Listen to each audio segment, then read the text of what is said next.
சேர்த்து எடுத்து வந்திருக்கேன்.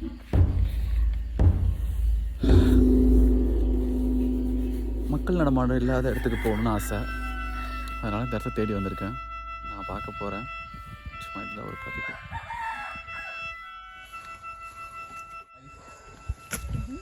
உங்கள் பேருமா? சற்குணம். சற்குணம். இவங்க பேட்டி எடுக்கிறவங்களாட்டுக்கு. பேட்டி எடுக்கிறவங்க இல்லை, இதுதான் காட்டு வழி பாதை. நம்ம அந்த அருவியை நோக்கி தான் போயிட்டுருக்கோம். அங்கே தான் போய் ஸ்டே பண்ண போகிறோம். காட்டில் தடம் புரண்டா வழி தெரியாதுன்னு சொல்லுவாங்கல்ல, அதே மாதிரி தான் எங்கேயும் கொஞ்சம் இந்த பாதை மாதிரி போகுது பார்த்தீங்களா, இந்த வழியை வச்சு தான் நானும் போயிட்டுருக்கேன். எனக்கு சும்மா டைரெக்ஷன்லாம் தெரியாது. ஆனால் இது கொஞ்சம் தூரத்துக்கு அப்புறம் இந்த வழியும் போயிடும். நம்ம ஏதாவது அந்த அருவி சத்தம் அதை வச்சு தான் நம்ம இந்த இடத்துக்கு போக முடியும். இது அவங்க பக்கத்தில் ஃபார்மிங்லாம் பண்ணிகிட்ருக்காங்க கொஞ்சம் மலை கீழே. அதனால் இந்த வழியெலாம் அப்படியே இருக்குது. பாதையை காணாமே. ஐயா என் வாழ்க்கையில் நான் பார்க்கணுன்னு ஆசைப்பட்ட இடம்.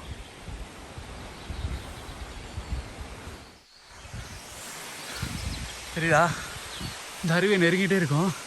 ஆனால் அவன் நம்ப முடிவா, இந்த மலையில் நாம் மட்டும் தான் இருக்கோண்ணா. ஆனால் அதான் உண்மை.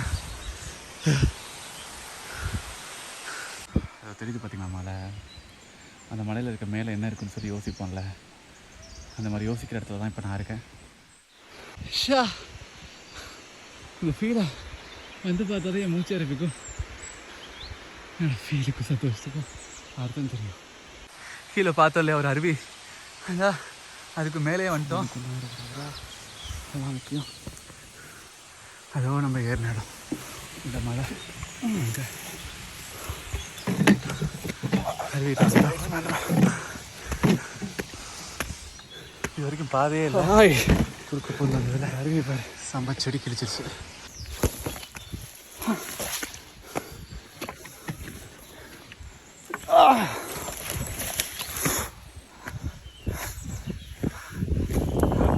ஆகுதாம்மா சாம தும்முறு கொஞ்சம் எனக்கு ஜாஸ்தி. ரொம்ப ட்ரையாக இருந்துச்சு, நல்லா வலுக்குது. என்ன பார்த்தாலும் பாசியோட கொஞ்சம் அது சொல்ல கேட்க ஆரம்பிச்சிச்சு. கொஞ்சம் போ.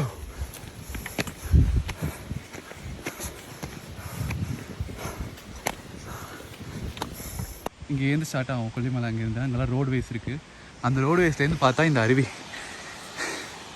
சூப்பராக தெரியும். சென்னை எக்ஸ்பிரஸில் தெரியும் தெரியுமா, அந்த மாதிரி.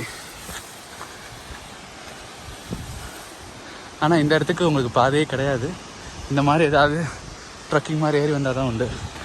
இதுக்கு அடிவாரத்தில் தான் மாசி பெரியசாமி அருவின்னு சொல்லி கீழே இருக்குது ஃபால்ஸ். நம்ம அருவி உருவாகிற இடத்துலேருந்து வந்திருக்கோம்.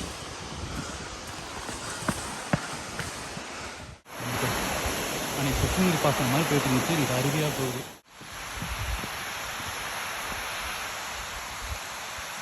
தெரியுதா, நம்ம அங்கேருந்து அப்படி சுற்றி அங்கே மேலே போகலாம்.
கொஞ்சம் வெயிலாக தான் இருக்குது.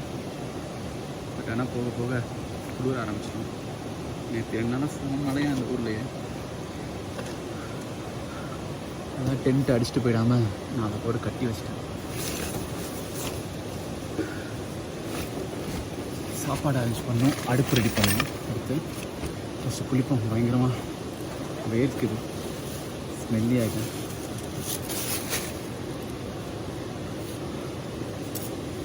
இது இந்த வாழைப்பழம் வாங்கிட்டு கணிஞ்சிருச்சு.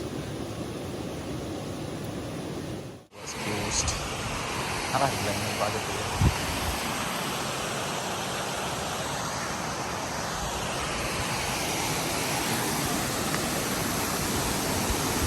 மெடிடேட் பண்ணேன், குளிப்போம். செம்ம ப்ரைவேட் ஆஃப் பிளேஸ்.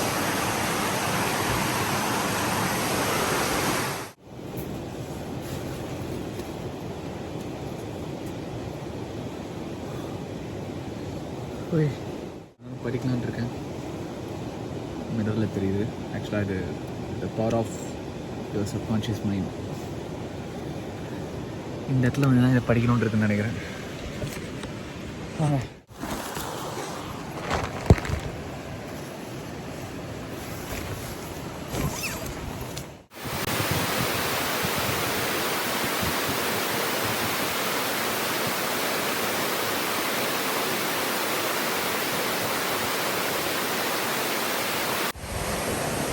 இதை நம்ம சமைக்க போகிறோம்.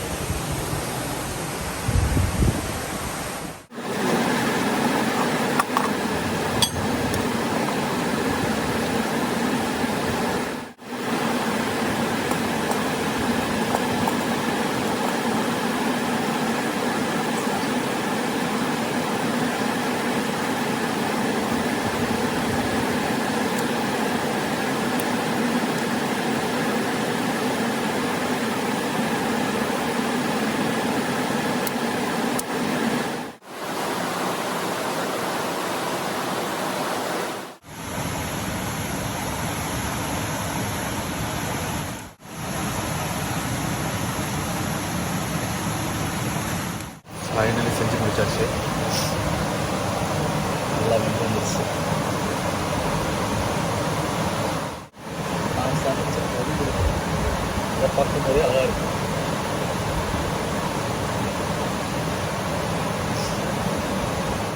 சாப்பாடு ரெடி. நல்லா ஆரம்பிச்சு.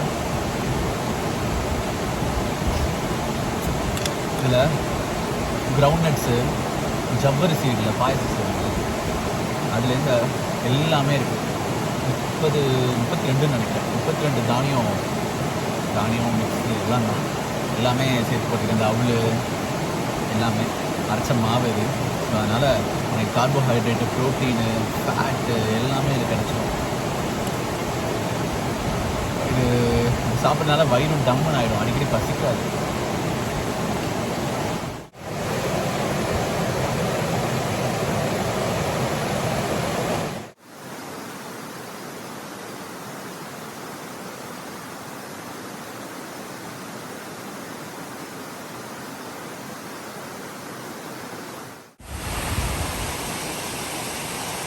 மணி ஆச்சு.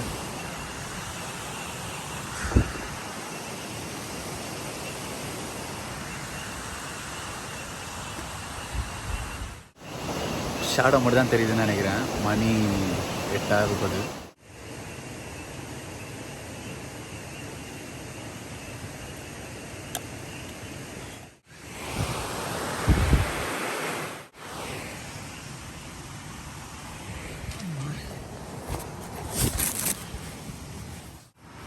Good night.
ஒரே நம்ம பயணம் முடிஞ்சிருச்சு. மேலே பேசிட்டு இருக்கும்போது சார்ஜ் ஆஃப் ஆயிடுச்சு. இப்போ தான் கீழே வந்த மலையோட அடிவாரம் இதுதான். கிழக்கு வயல் ஊர் பேர். இந்த ஊரில் இருக்கவங்களாம் ரொம்ப மனுஷங்க ரொம்ப நல்லா இருக்காங்க. ஊர்லேயே ஒரு 30 குடும்பம் தான் இருக்குன்னு நினைக்கிறேன்.